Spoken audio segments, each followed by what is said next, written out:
Hey friends, welcome back to Content Creation Challenge. I am Elena Motonono, and I help online language teachers and coaches grow their businesses in smart and sustainable way and on their own terms. I wanted to invite you to the Smart Teachers Library. It's a community for online language teachers, which is now open. I started this community 5 years ago with a desire to help online language teachers and coaches thrive, and to get access to ongoing support through forum materials that are short and actionable, and also group coaching sessions. The enrollment is open now, and there's a link in the description. I hope you will join us.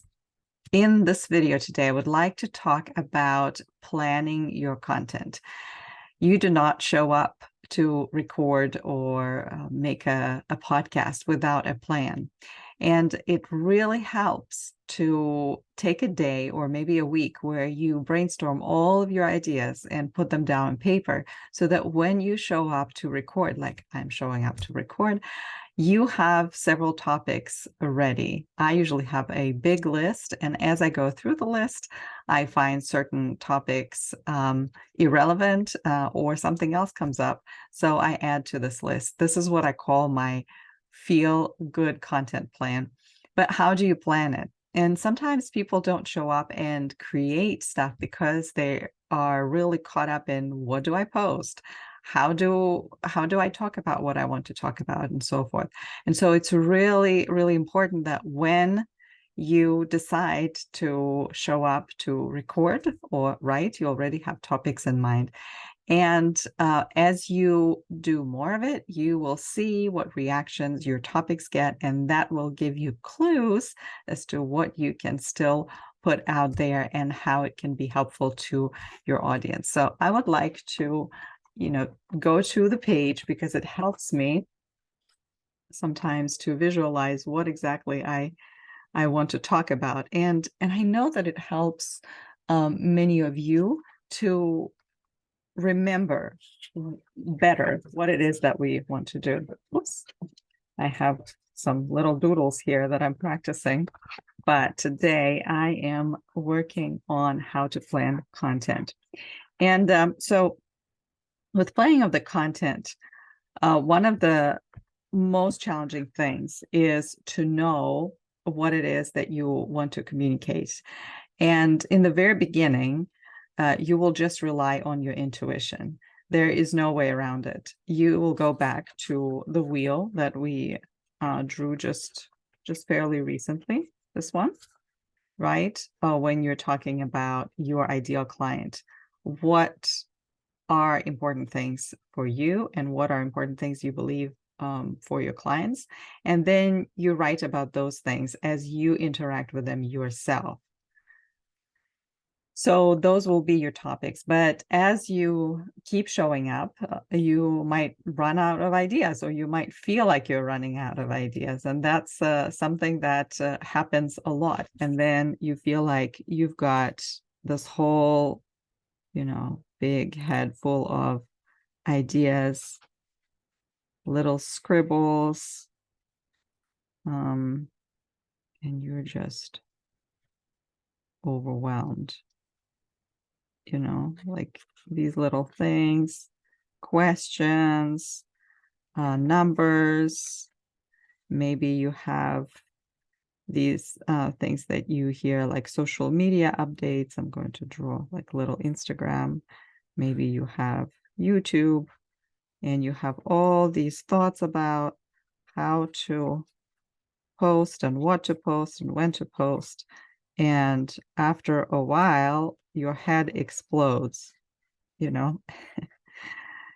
it happened to you? It has happened to me. So to avoid that, to avoid showing up to create your content with this, what you want is to come up with a simple solution of how to plan your content. And here are like 4 different things that have helped me through the years, and I believe they will help you move away from this to the idea of calmness and serenity. Here's the little doodle of me when I'm finally but I know what to do, and I am ready to do that work. I'm going to draw a little capo here. I am ready to get to work. And we will go from the overwhelmed state to the state of I know what to do. Number one is make a decision. So some of the time it sounds like so basic, but a lot of times I see on social media people ask questions. What should I post on? What are you interested in? And people will give you, because they all want to be helpful, they will give you all kinds of ideas.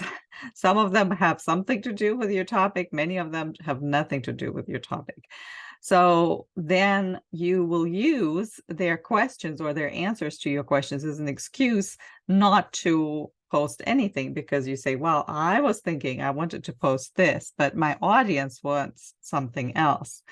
And so you hesitate to make a decision, and that is the root of the problem, why you go and ask questions and people throw you all kinds of answers your way. And most of the time, this is another time when people say, oh, I asked what my audience wants in terms of a product, and they gave me an idea, and I worked on the idea, and I brought, nobody bought. Because by you asking these questions and getting random answers, what you are actually trying to do is avoid the responsibility of making your own decision and finding somebody to blame. So that is the number one rule for your content creation. If you ask people right now what would be helpful, or even if you are using the questions that you're currently getting from your clients in your coaching sessions, you are the one to make a decision. And whether or not your content will work is something that you will take as the result of the decision you made, and you can tweak it and change it in the future. But one of the things that really slows you down is this indecision, going in between, like, do I write about this? Do I write about this? Is this a good topic? Is this a bad topic? Is it going to get my post to be viral, which that should not even be the question. I know a lot of people that burn out just trying to create something that will be viral. In the beginning, and we talked about it in previous sessions and previous videos, in the beginning, virality is not even on the radar. The radar is, what is on the radar is I'm showing up, and I'm showing with an attitude of service and responsibility, and that's how I make this decision. Number two is you look at the topics that seem to bring about more engagement than others. And engagement does not necessarily mean likes. Engagement means people's responses. Maybe you created a post and a lot of people responded in your stories, and nobody posted any comment in your actual post. But that gives you a clue that this is something really helpful. So you deepen the topics with most engagement. Okay, you deepen the topics with most engagement. The third thing that I absolutely love, and it's very easy to do, recycling. Okay, so edit and re-record the old stuff, which is something I want to do a lot more of this year, because I am discovering that I have quite a bit of ideas that were once developed, maybe in newsletters, and now I can pull them out and use them elsewhere, and it's amazing. And I'm actually doing it quite a bit this year already, going from Instagram to my newsletter to the podcast to these videos, because they allow me to develop and deepen my ideas and actually position myself as someone who knows a few things about the subject that I'm talking about. If I come up with a completely new subject every single time that I show up, then I don't get a chance to deepen it and reevaluate and rethink it and bring something even more in depth to my audience. Instead, I just jump from one place to another without consistency and without building on what I have already created for the audience that took that one tip and they want to go deeper. And the fourth is really helpful, is get questions from the audience. And by that, I don't necessarily mean that you ask questions like here, but from time to time, you ask them certain about their feedback, and you solicit their feedback, not with the responsibility of, oh, I don't know what to post, can you help me? But just what is helpful, or what are you struggling with? Or maybe you create a problem for them, and then you get their answers. For example, I would say in one of my stories, what is the most overwhelming for you as an online teacher? So then I get a lot of these ideas, and that will help me bring those ideas into the stories that I create, whether in videos or audio format or any other format. So now I'm going to color this really quickly. And if you are going along, we'll start with this overwhelming, overthinking doodle that is just, it can't move. You know, if you carry this heaviness in your head, there's no way you can move. I'm going to first color so these Instagram things. And Instagram logo and YouTube logo. And then I will take the rest and just color with all kinds of gray matter. So one of the things that people, teachers say, well, I can't, make the time for content creation. But usually the problem is not that you can't make the time. The problem is you don't have ideas, which means you have not made the time to generate ideas. And that's why I was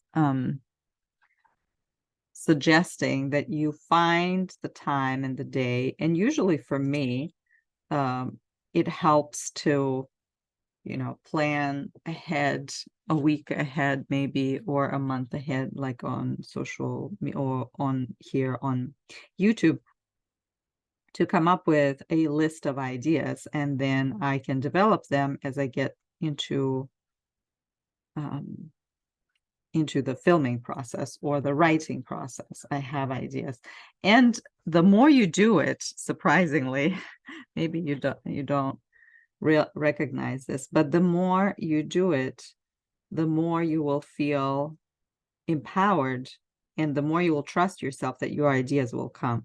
So sometimes for Instagram, and I've been on Instagram for 3 years, the more content I share on Instagram, the less I need to think about what to share, because I have that hunch that the ideas will come. And it's so liberating to know that. I'm going to add a few more here. It's so liberating when you know that you really don't need to worry that your ideas will dry up. But that, of course, happens after years of showing up.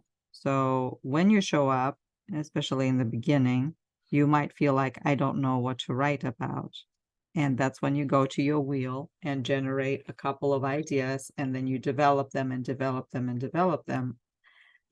The most important thing in the beginning, like I said, is to show up and show up consistently, because that helps you stay connected with your audience, and it helps you get better at what you do.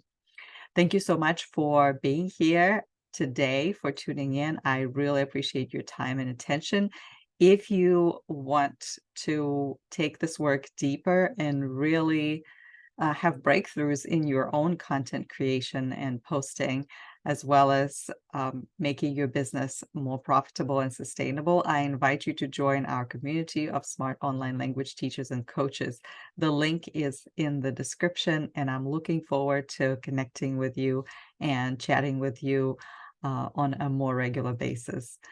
For everybody else, I am glad you are here, and I hope that you will continue tuning in daily for more inspiration and insight on how you can work smarter. Thank you so much and have a lovely day.